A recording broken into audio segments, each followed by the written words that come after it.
नमस्कार, किसान तक में आपका स्वागत है। मैं हूं निर्मल यादव।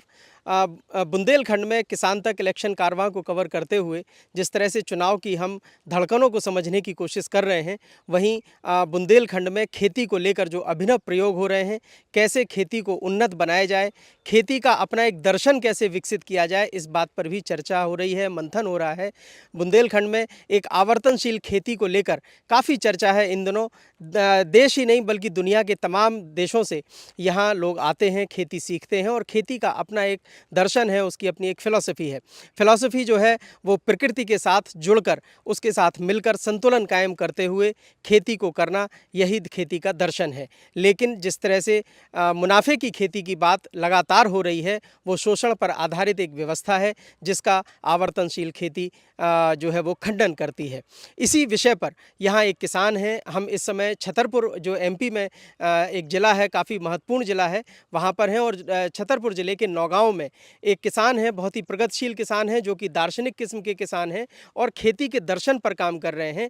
यहाँ पर जैसे आवर्तनशील खेती मिक्स्ड फार्मिंग की बात करती है, यानी खेत में हर चीज़ हो, तालाब भी हो, कुआं भी हो, पानी के सभी साधन हों और हर तरह के पेड़ हों। इसके साथ साथ जितनी भी ज़रूरत की हमारी फसलें हैं वो सब फसलें हों, यानी बाज़ार पर निर्भरता कम से कम हो, इस पर काम किया जा रहा है। हमारे साथ भगवान सिंह परमार जी हैं, आप इसी गांव के रहने वाले हैं। आपका बहुत बहुत स्वागत है किसान तक में। बहुत बढ़िया निर्मल जी, आप हमारे यहाँ पधारे, बहुत ही स्वागत है। धन्यवाद। आपने ये जो फार्म अपना बनाया है, इसका कितना एरिया है और कैसे इसको डिज़ाइन किया जो कि खेती के एक उस दर्शन की तरफ ले जाता है जिसमें सबके कल्याण की बात हो रही है? देखिए, मैं ये कहना चाहूँगा कि जैसे जैसे मेरे अंदर खेती का दर्शन स्पष्ट हुआ कि मैं एक तो मेरे में स्वयं समझदारी आ जाए तो मानव मानव संबंध भी मुझे दिखा और मानव प्रकृति संबंध दिखा। जैसे ही मुझे मानव प्रकृति संबंध दिखा तो इस स्थान को हमने विकसित किया। इसको विकसित करते हुए लगभग 20 साल हो गया और इसमें हमने उन सारी विधाओं को लाने का प्रयास किया कि हमारा बुंदेलखंड का जो एरिया है वो बनी कैसे आच्छादित था कि यहाँ वर्षा का जो संतुलन है वो बना रहता था, क्योंकि पौधे सीधा इफेक्ट करते हैं प्राकृतिक ऋतु चक्र को। तो हमारा जो ऋतु चक्र, वर्षा होना वर्षा ना होना, ये बहुत सा हमारे वनीय संपदा पर निर्भर करता है। तो हमको कितना वन चाहिए होगा, सबसे पहले हमारा ये स्पष्ट हुआ। तो हमने यहाँ पर आप देखिएगा लगभग हमने 30 से 35% पौधा लगाए हुए हैं। ये पौधा जहाँ हमारे कार्बन परसेंटेज को पूरा करते हैं, भूमि को उर्वरा बनाते हैं और ये पूरा का पूरा खेत का संतुलन बनाए रहते हैं, वहीं ये प्राकृतिक संतुलन में सहयोगी हैं और ऑक्सीजन सृजाता के रूप में तो वो है ही। तो ये मैं इस फार्म हाउस या इस जगह के नाम से ये कहना चाहता हूँ कि हर किसान को अपने खेत में 35 से 40%, 30% पौधे ज़रूर लगाना चाहिए। छायादार पेड़ हो वो? हाँ, छायादार पर ना हो। अभी हमने वृक्षों पर भी बहुत ही गहरा काम किया है कि वृक्ष हमारी भोजन श्रृंखला में, भारतीय चिकित्सा पद्धति में कहाँ कहाँ उपयोगी हैं। तो मैं जब इसका वनों में अध्ययन करने गया तो मुझे कोई ऐसा पौधा नहीं मिल रहा जिसका कोई ना कोई योगदान नहीं है, जिसे हम भूल गए हैं। तो उसको फिर से उजागर कर रहे हैं। मसलन अगर हम इसकी बात करें, ये खैर का जो पेड़ आपके यहाँ, ये बुंदेलखंड का नेटिव ट्री है। जी जी, हमने इसको भुला दिया है। और इसका जो सबसे महत्वपूर्ण काम है उसके बारे में थोड़ा बताएं कि ये कैसे। तो देखिए, मैं ये कहना चाहूँगा कि आप देखिएगा बाजार में कत्था जो आप प्राप्त करते हैं वो यही पेड़ है। इसको खैर कहते हैं। इसको वैज्ञानिक नाम इसका केसिया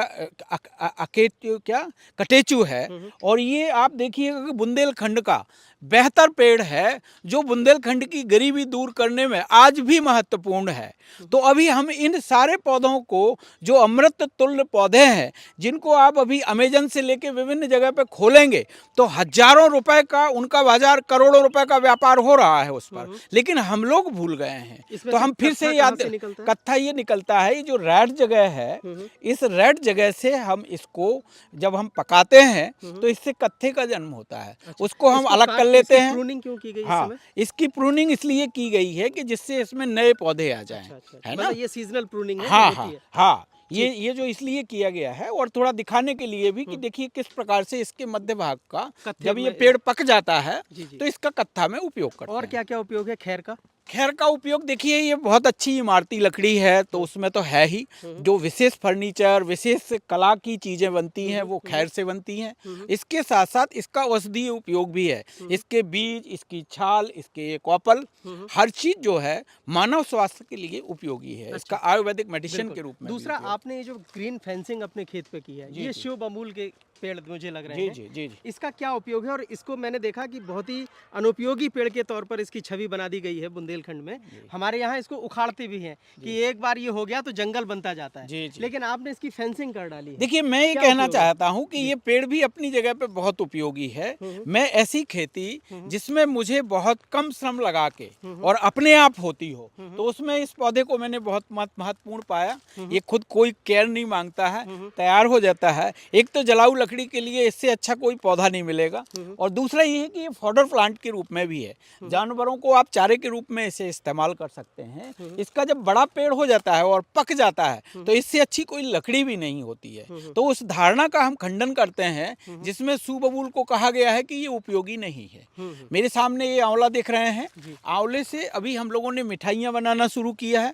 इसका जहाँ औषधीय उपयोग है वो तो ठीक ही है, लेकिन खाद्य श्रृंखला में अभी इससे जो हमने मिठाइयाँ बनाना शुरू किया है, हम मार्केट में भी इसको ले जा रहे हैं कि जो अभी हम एनिमल प्रोडक्ट से मिठाइयाँ खाते हैं और उतना दूध मार्केट में बचा नहीं, उतना खोया मार्केट में बचा नहीं, तो किस प्रकार से हम वेजिटेबल मिठाइयाँ जो है वो लोगों तक भेज सकते हैं। यानी एक उपवास नया करने वाले लोग जो हैं, ये एक नया कंसेप्ट है कि सब्जियों की मिठाइयाँ, सब्जियों की मिठाइयाँ या वृक्षों से निर्मित जो फल हैं उनकी मिठाइयाँ। हम अपने दर्शकों को बताना चाहेंगे कि भगवान सिंह जी जिस दर्शन पर काम कर रहे हैं उसमें प्रकृति के संसाधनों का ऑप्टिमम इस्तेमाल करना किस तरह से हो।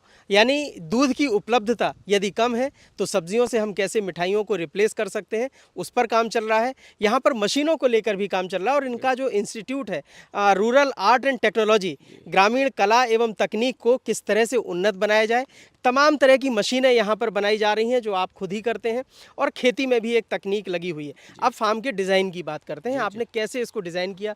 यहाँ जैसे इस रो में केले दिखाई दे रहे हैं, ये केले यहाँ क्यों लगाए गए? बाकी पेड़ों की प्लेसमेंट के बारे में क्या आपकी सोच है? कैसे डिज़ाइन किया इस फार्म? देखिए, इसको हमने 5 हिस्सों में डिज़ाइन किया है और इन 5 हिस्सों को हम प्रदर्शन या मॉडल के रूप में लोगों तक भेजना चाहते हैं। एक मॉडल हमारा है कि जिसमें हम ऐसे पौधे जो कि फल हमें देते हों, तो सबसे ज़्यादा हमारे पास 125 पेड़ आंवले का लगा हुआ है। एक में हमने टिम्बर प्लांटेशन किया है जिसमें हमने महत्वपूर्ण रूप से सागौन लगाया हुआ है, वो भी हमारे पास 130 पेड़ हैं। बाकी एक खेत में हमने गन्ना लगाया हुआ है। गन्ना जहाँ औषधीय उपयोग में है वहीं खाद्य श्रृंखला में भी काम आता है, तो वो हमने लगाया हुआ है। ये हमारा चौथा हिस्सा है। एक हिस्से में हमने तालाब खोदा हुआ है कि जो भी हमारे यहाँ पानी का कलेक्शन है, वाटर का जल संतुलन को, जल स्वायत्तता को वो बनाए रखे। एक हिस्से में हमने जो है मेडिसिनल जो भी पौधे हैं उनकी उपयोगिता को दर्शाते हुए हमने, चाहे हमारे यहाँ गोंद निकालने वाला पेड़ हो, जैसे इस पेड़ की महत्वता को हम भूल गए हैं। ये गूलर है और ये अमृत तुल्य है। हम इसकी अभी सब्जियां नहीं खाते हैं, लेकिन मैं कहना चाहता हूँ कि ये जो गूलर लगा है ये उमर कहलाता है और इसकी तुलना अमृत से की गई है।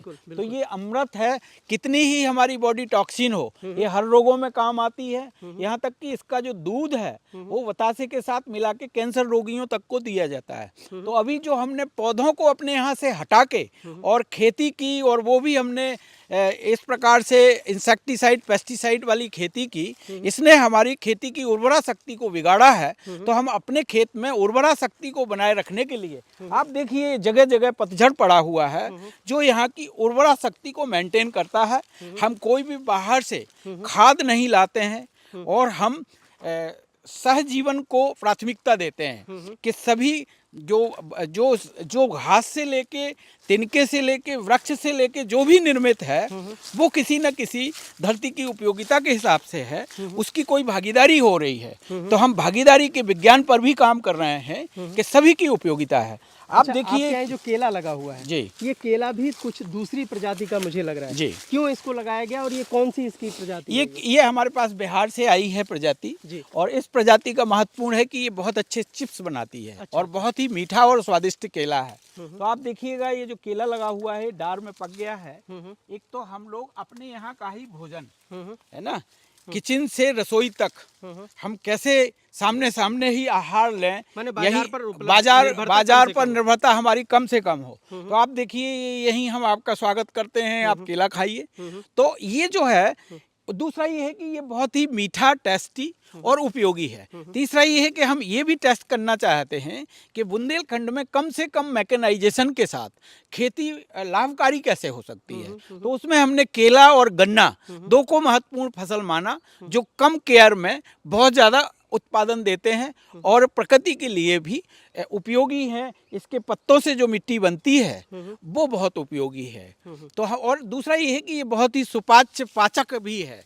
तो हम ऐसी उत्पादन भी बढ़ावा दे रहे हैं जो हमारी बॉडी के लिए, स्वास्थ्य के लिए पाचक है, जो बेहतर है, उत्पादन भी दे रहा है। तो ऐसी चीज में हमने केला को भी सिलेक्ट किया है और आज हम जिम्मेदारी से कह सकते हैं कि केला बुंदेलखंड के लिए बहुत ही उपयोगी फसल है। अच्छा अच्छा जी जी।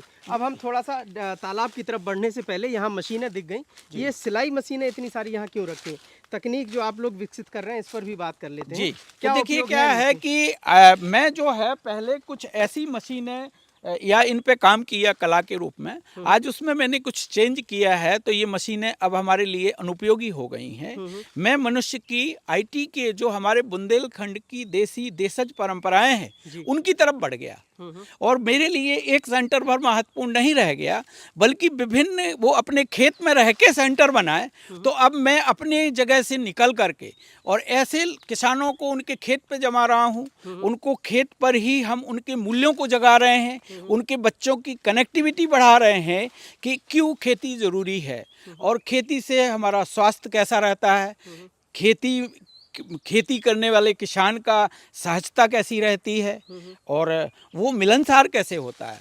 आप यहाँ ट्रेनिंग सेंटर भी है ये? ट्रेनिंग सेंटर है, तो हम किसानों को ट्रेनिंग देते हैं और उस ट्रेनिंग में किसानों को एक दार्शनिक दृष्टिकोण डालते हैं कि आप खेती कर रहे हैं तो आप परंपरा के लिए महत्वपूर्ण योगदान कर रहे हैं। आप सिर्फ खेती भर नहीं कर रहे हैं, बल्कि आप पेड़ पौधे, पशु पक्षी, मनुष्य सबके लिए आप परस्पर पूरकता का निर्वाह करते हुए आप एक ऋषि हैं। तो हम उस ऋषि परंपरा को, किसानी को ऋषि परंपरा के रूप में विकसित कर रहे हैं और हमारे बुंदेलखंड के जो खाने पीने की तकनीकें हैं, जो संगीत की तकनीकें हैं, जो कला की तकनीकें हैं, जो विज्ञान की तकनीकें हैं, उनको हम नए कलेवर में उसको प्रस्तुत करने जा रहे हैं। अब चलते हैं थोड़ा तालाब की तरफ। जी। ये खजूर के जो पेड़ हैं ये कौन सा? ये तो वो तो फ्रिस्टल पाम है हाँ। और इससे ताड़ी निकलती है। अच्छा। बाकी ये बहुत बड़ा औषधीय पौधा है कचनार, जिसकी जड़ जो है विभिन्न रोगों में काम आती है, खासकर गांठ वाले रोग। ये देखिए, हाँ जी, बुंदेलखंड के लिए एक और फसल की बात करना चाहूँगा। ये सामने बेर लगा हुआ है और ये ग्राफ्टेड किया गया है, तो ये पैंदी बेर में कन्वर्ट हो गया है। आप बीच में देखें धड़ जुड़ा होगा उसका, मैंने ही किया है और ये बहुत ही मीठा बेर है। और बुंदेलखंड के लिए बेर कम लागत लगा के और प्रकृति के लिए भी उपकारी है। हमें यहाँ का संस्थान है ग्रामीण कला एवं तकनीक। हाँ जी, ये मेरे यहाँ का यहीं चल रहा है।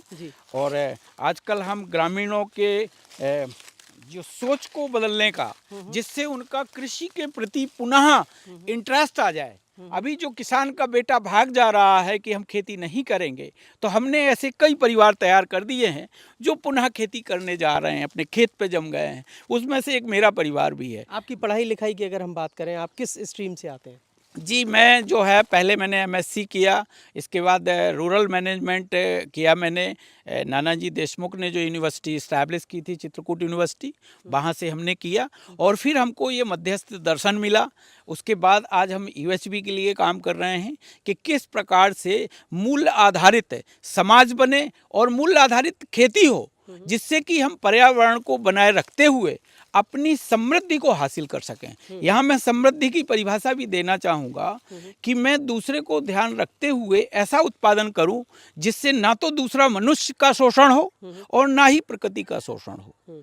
तो मैं मानव को देखते हुए, प्रकृति पर कार्य करते हुए ऐसे उत्पादन का सृजन करूँ जो कि मानवता के लिए भी उपयोगी है और प्रकृति के लिए भी उपयोगी है। तो इस दार्शनिक दृष्टिकोण से मैं यहाँ काम बहुत अच्छा लगा। एक किसान ये बात जब कह रहा है, मैंने इस तरह इतने बड़े बेर के पत्ते वाला बेर का पेड़ नहीं देखा है। ये आपने बताया कि ग्राफ्टिंग इसमें हुई है। अब हम फिर से एक बार डिजाइनिंग की तरफ लौटते हैं। आपने ये जो आपके यहाँ तालाब में एक कुआं देख रहा हूँ, ये भी एकदम से अलग किस्म का इसको आपने डिज़ाइन किया है। क्या है इसके पीछे की वजह और कैसे इसको डिज़ाइन किया आपने? देखिए, पहले कुओं में आज से 20 साल पहले इसे खोदा गया था। कुओं में यहाँ पर्याप्त वाटर टेबल होता था, अब तो नीचे चला गया है।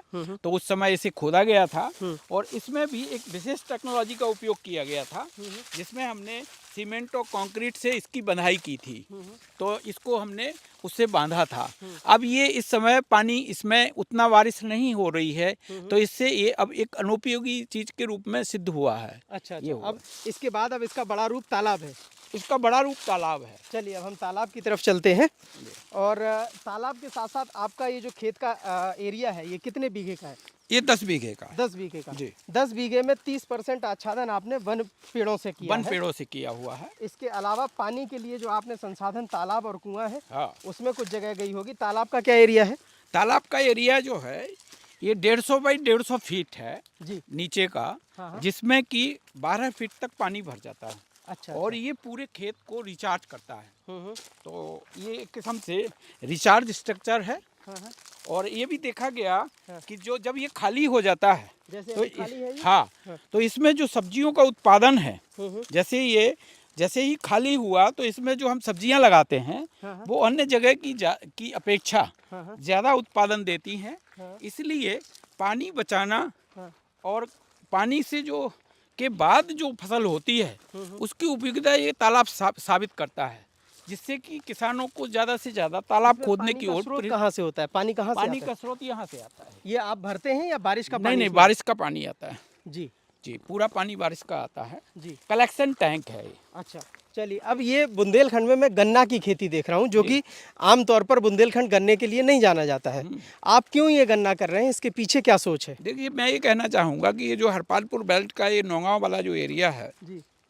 ये गन्ने के लिए बेहतर उत्पादक एरिया है। और यहाँ गन्ने की फसल सबसे अच्छी होती है, गुड़ भी बहुत अच्छा होता है।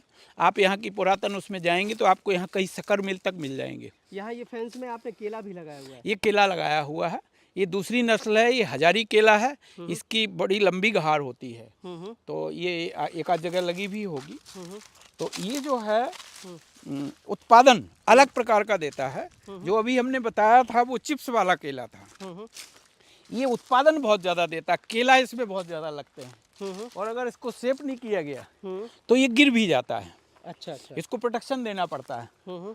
लेकिन ये अपने यहाँ के लिए, बुंदेलखंड के लिए सक्सेसफुल केला है। जी। तो अब अपन लोग एक आच्छादित क्षेत्र में आ गए हैं। जैसे यहाँ बबूल है, तो बबूल की गोंद और बबूल की फली बात रोगों के लिए ये बहुत बड़ी दवा है। तो हम लोग जो भी पौधे लगा रहे हैं उसमें उसको कहीं ना कहीं ये लोगों को बताना चाहते हैं कि हम कितने, हमारे यहाँ प्रकृति में चीज़ें हैं जिसका हम उपयोग भूल गए हैं। और जो बहुउपयोगी ये है, गोंद की ये वो फली। फली है। जी। और ये खासकर जो कॉटेज कम हो जाता है, इसके लिए ये बहुत ही महत्वपूर्ण दवा है। ये आप कोई भी व्यक्ति इसे इस्तेमाल कर सकता है। इसकी गाद भी उपयोग में आती है। जी। ये देखिए आप, ये जो पेड़ लगा हुआ है जी। ये कुर्रा या गोंद का पेड़ है। अच्छा। इसको गोंद कतीजा कहते हैं आयुर्वेद में। इसमें जो और फल ये दिख जो, रहे हैं, हाँ, ये उसी के पेड़ के हैं, कतीजा। क्या का नाम पेड़ बताया है। इसका? इसको कतीजा? हाँ, गोंद कतीजा, कतीजा पेड़ कहते हैं इसको। हाँ। कई नामों से इसे जाना जाता है। ये भी यहाँ का नेटिव बुंदेलखंड में हम यहाँ कुर्रा का पेड़ कहते हैं। अच्छा ये अच्छा। विलुप्त हो गया है। हाँ। नहीं तो हर पहाड़ पे ये भुतहा पेड़ कहलाता था। अच्छा। चांदनी रात में आप जाएंगे तो ये सफेदी के कारण चमकता था, हाँ। और लोग इसे भूत समझते थे। अच्छा अच्छा। इसकी जो गोंद है वो महिलाओं को आज भी डिलीवरी के समय पे दी जाती है, जिसकी कीमत हजारों रुपए है।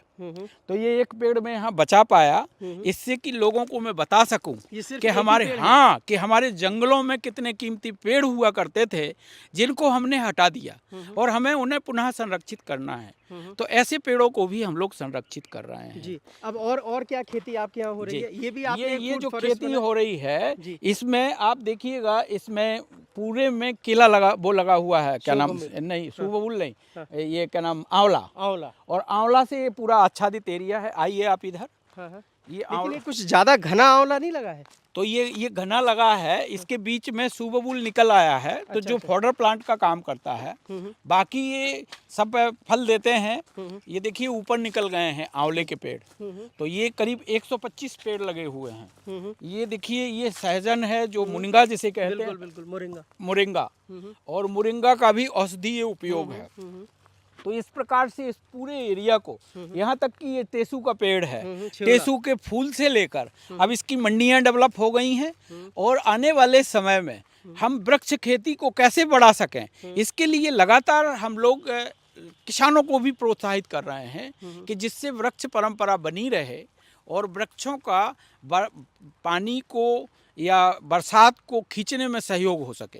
तो इस प्रकार से आप उधर देखिएगा, वो टिम्बर प्लांटेशन है जिसमें ज़्यादातर सागौन लगा हुआ है और करीब 130 पेड़ सागौन के हैं जो लगे हुए हैं। तो इस प्रकार से इस पूरे एरिया को इसका आपने नाम दिया है वन खेती। हाँ, इसको हमने नाम दिया है, हमारे यहाँ इसका नाम एक किस्म से आवर्तनशील खेती ही है जो मानव के परंपरा को जीवित कर सके।